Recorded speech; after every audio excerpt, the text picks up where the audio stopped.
Greetings, ladies and gentlemen, and welcome to today's edition of Tales from Outer Space, where I take stories from across the internet and read them for your entertainment.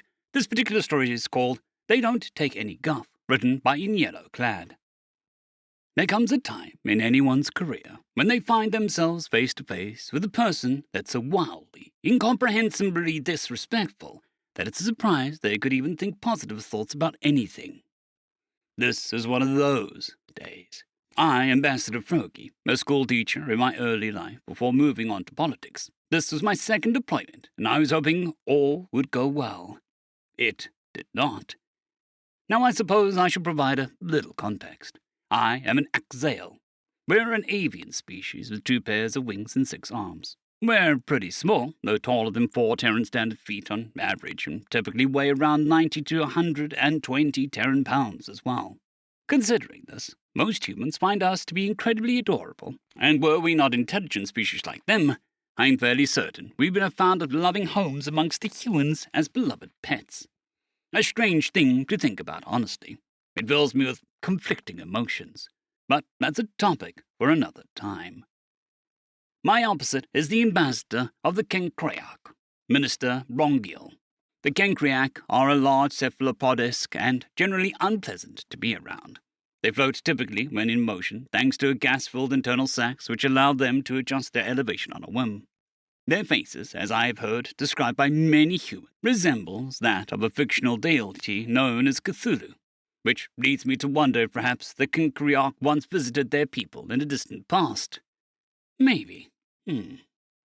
Yet again, I get sidetracked. My apologies, where was I? Oh, yes. Minister Bongiel. A most unpleasant person, self-absorbed, rude, and generally of the mind. But the Kenkreak were the superior life form, even if all evidence pointed to them being one of the weaker species, biologically at least. We were scheduled to meet aboard a neutral station, and I was dismayed to learn that my normal security contingent had been incapacitated after contracting Vakari fever. Most unpleasant of fate, as humans say. They'd be firing out both ends for several weeks at a minimum. Which leads me to replacing my security staff with an all-human one, on loan from the Navy. Apparently these Marines were getting bored, and that was a bad thing. So they were given something to do. I was that something to do, it seems. Not that I minded at all. I have a great love for humans, after all. For I had spent my days as a teacher teaching young humans about the wonders of the galaxy. What a time that had been. Why, there was this one time... No, I shouldn't get distracted. Focus on the event, Brokey. The event, not the past. I conversed briefly with my new guards, and was delighted to learn that some of them had been former students of mine. Apparently they had quietly volunteered their squad for this assignment because of me, which is a very touching thing to hear, I shall admit. Still, I was not looking forward to this meeting at all, and I think they knew it, as they repeatedly asked me how I was feeling and if anything was wrong. I denied the latter, of course, and said that I was perfectly fine, quite healthy for my age and certainly mentally sound. Nothing to worry about. I don't think they relieved me, but they didn't press the matter, much to my relief. Either way, I had a job to do, so when we had finally docked at the station, the humans called Nova Terminal, I was fully prepared for the meeting. Or so I thought at the time. Introductions went well enough. They usually do when dealing with the Kenkreak. But, as expected, it all went south immediately after that. I was subjected to near constant belittling, insults against myself and my species, against my human companions, and just a myriad of different things that contributed to the air of general unpleasantness. Still, I kept my beak shut and powered through it. That is till the very end, where we were currently working at the issue of renegotiating old trade deals. Ones that needed to be reworked thanks to the ever-shifting industries and cost of gathering the requisite materials for trade. Minister Bongiel was quite aggressive in his attempts to twist the deal in such a manner that would solely benefit his people and bleed mine dry. But I don't think he really expected me to counter him in ways that did the same thing. Just in a nicer and somehow friendlier way than his version of the deals. When he finally noticed this after almost agreeing to my particular terms, he flew into quite the rage. "You insolent slime! How dare you try to besmirch my glorious people with such a one-sided deal? You truly are untrustworthy, as many have said. Your people are categorically inferior to my own, and such attempted to insult our vastly superior intelligence is unbelievable. And I have been so forgiving as to ignore the human filth in this room as well. To bring such a lowly species before I, a noble being such as myself, is tantamount to blasphemy.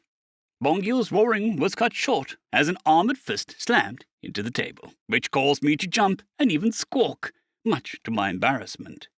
It would seem one of my marine escorts had crossed the space between the door and the table in several quick strides, unable to watch as I was berated so thoroughly. They must have known it would result in punishment later, or worse, court-martial perhaps. Yet still they did it, and we were subject to some of the most scathing, humbling remarks that I have ever heard from a human being, especially one that I'd last seen as what the humans call a toddler. "Listen here, you dark-nosed taint hammer. The quips about humanity I can stand, but don't you dare talk shit about this fine-feathered beacon of civility. Compared to him, you're nothing more than a fly-bitten wrench. And let's not even talk about your face. Compared to this peaked visage, you look like a poorly made Cthulhu knockoff. Even an eldritch deity couldn't comprehend the mess that is your face," they began, pausing only to gulp down a lungful of air. "Now, listen here, you," Bongio began, only for the Marine to jab a finger in their face. "No, you listen. This man has the patience of a Sakari ambush shark. This man has done more for this galaxy than you ever will. You're nothing but a collection of wasted gases with the ability to think. And even that you do poorly. So sit down, shut up, and show so damn respect and agree to whatever this man says. Or so help me, I'll be adding a few more bladders to your anatomy." The Marine straightened, clearing his throat, and nodding as the Bongil slowly lowered himself into his seat, flabbergasted by the ferocity of the human before him. His guards, however, were only just reacting, their weapons starting to rise so that they could show this impotent whelp his place. But then we all heard it, the sound. A sound that is in every human action drama, every combat video game, and even in their commercials sometimes. It was the sound of a shotgun racking around. The only other Marine in the room hadn't even raised their weapon, just loaded a shot and stared down the Cancrearch guards. The Cancrearch went still, each sharing a look that spoke volumes. The last time the Cancrearch had been at war, it was with humanity. And they knew very well now the damage one of those could produce against their species, as the pellets had a habit of not outright killing them, but instead tearing apart the bladders which kept them in the air. Their weapons lowered, and the Marines relaxed slightly, giving a nod as the other returned to his post. Having regained my wits, I glanced at Bongil, who sat quivering in a most amusing fashion, and though I sported a beak, I managed to produce something eerily close to a human smile. "So, shall we go over the details again?" I asked. Later, having secured a very generous deal that would benefit us both, though my people certainly got the better side of it, I was privy to the chewing out the Marine received from his superior. His companion stood nearby, stoic and seemingly thinking about something rather deeply. I paused beside them, and they immediately came to attention, snapping off a salute, which I politely waved away. "Tell me, if you please, why did he do that? It wasn't necessary," I asked, and the Marine thought about it for a moment before coming up with a response. "Well, you see, we can for the most part ignore insults that are thrown at us. Most don't really stick, because we accept them as valid criticism, mostly. Some take offense easier than others, of course, but mostly we just shrug and go about our day. But when it comes to friends, or even someone we consider family, that's when things change. You were there in his formative years. You left a lasting impression on him, and from what he's told me, you were something of a father figure. So even with all of his self-control, he simply couldn't stand by and let you get walked over like that. Besides, it was better than the alternative," they said, and I nodded, digesting this information quickly. I would have to ask why he thought I was a father figure, but that was a question for later.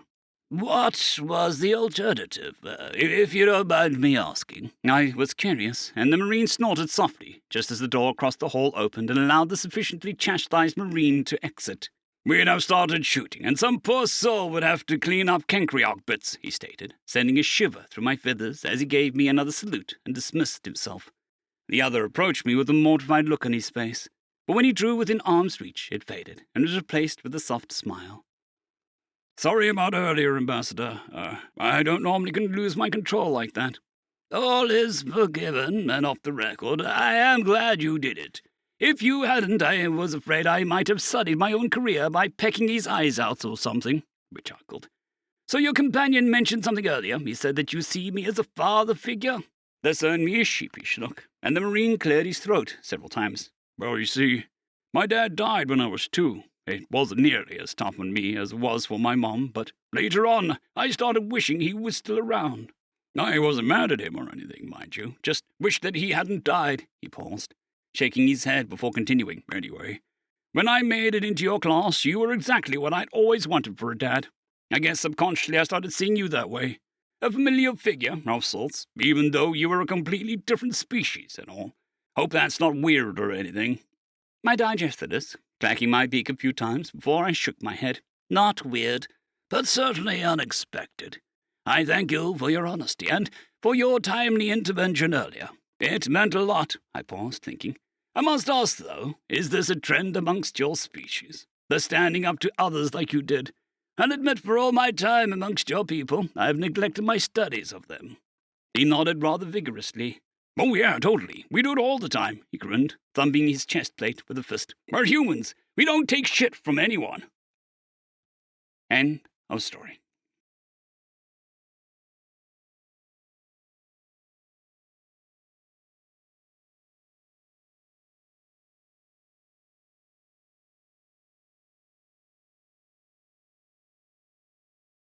I'd greatly like to thank our Tier 5 channel members, Caspar Arnholt, John Creighton, Manatharia, 050, Dragzoon WRE, and Elijah Silvercross. Thank you very much.